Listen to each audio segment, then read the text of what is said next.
Well, this issue about mandatory labelling, I mean, I think I'm all for labelling products that contain GMs for consumption.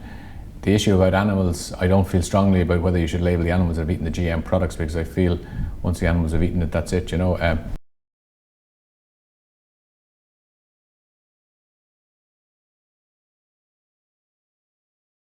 The issue of long-term epidemiological studies, you know, one argues that nothing has come to light in the UK or in the US, but if you want to do long-term studies, you have to have case controls, and therefore you have to know, you have to have controls who didn't eat the product and compare them with those who did.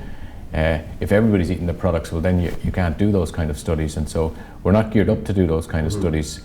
You know, the issue of chronic disease that could be linked to diet, it's a very complex area because there's basically a genetic component to most diseases, there's environmental exposure, there's lifestyle components, and you know, to tease out from these long-term issues, it's going to be extremely difficult, and that's why we might never be able to do those kind of studies that people are calling for, and then the biotech industry say, look, these studies are impossible, we're standing in the way of progress. So I think we should do what we can do, and are we currently doing everything that's practically possible? And there are some things that we could do that we're not doing, like more publicly funded research and longer term trials on animals. We could do more of those. But long term trials on humans, I don't think that would be a runner for us.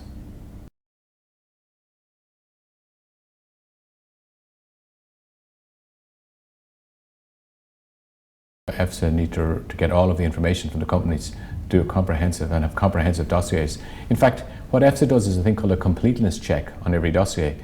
And so they give the companies a list of what they want, but in many of the applications, the clock doesn't start ticking on the EFSA component of the process until the completeness check is finished. And often EFSA has to go back several times to companies to get the complete dossiers, even though the companies know what it's in their own interest to send in a complete dossier. And often the EFSA scientists ask for more information, which requires the companies to do more research. So often we're criticised because of the delay.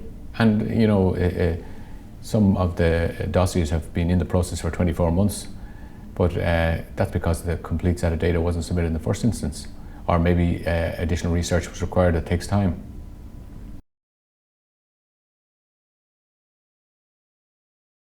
One thing is the technology, and I say the technology, is it good or bad? That show me the benefits for society and for individuals, and then we'll judge it. Sometimes the benefits are only for corporate giants in terms of increased profits, or for farmers, and obviously consumers. There's nothing in it for the consumers. Why should we embrace the technology? The issue of patents is an issue for do we want corporate giants to own the entire food chain? Now, is that an issue of pro or anti the technology? It's not got to do with the technology, but it's a question that needs to be addressed. And obviously, you know, for developing world farmers, you know, if they don't have access to the technology, well, they're not going to be able to derive any benefits from it. The other issue, I mean, there's a food safety issue. I'm not actually worried about the food safety issue myself. I don't worry, but that's my opinion. And I'm not a molecular scientist, and I'm not on the assessment panel of EFSA. That's my personal opinion.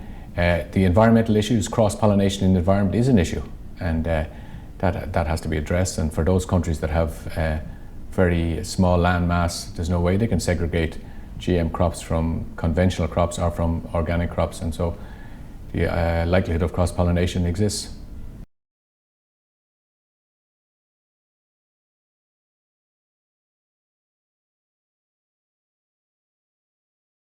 Several member states wish to be GM, and they're entitled to be GM, but several of the member states that wish to be GM aren't worried about a food safety or a public health issue. They may be worried about cross-contamination in the environment, or they may not want it for it doesn't fit the image of their country. I mean, if you want to be into ecotourism and you're anti-intensive farming, the GM crops doesn't fit that. So basically, you know, countries are entitled to their opinion, but I think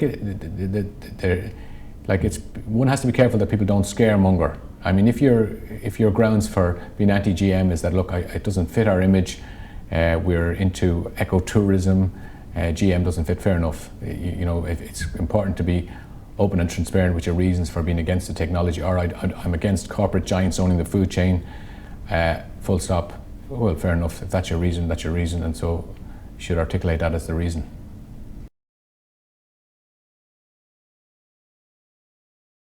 People like to blame EFSA for lots of things, but like EFSA only does what it was set up to do.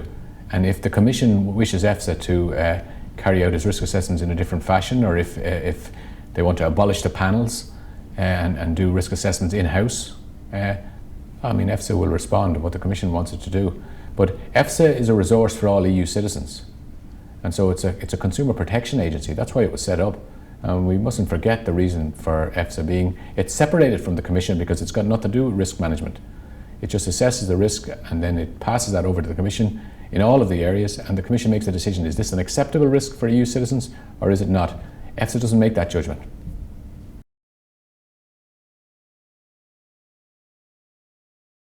Well, in Ireland we have a unique small country. It's an island. We're potentially the breadbasket of Europe, and Irish farmers have a high cost base, so Irish farmers need to have a serious look and see how can we differentiate ourselves in the global marketplace from other countries that have economies of scale, maybe cheaper labour and cheaper energy, and we don't get an informed debate in Ireland about whether, if we were a GM-free Ireland, would this give us competitive advantage for the farmers?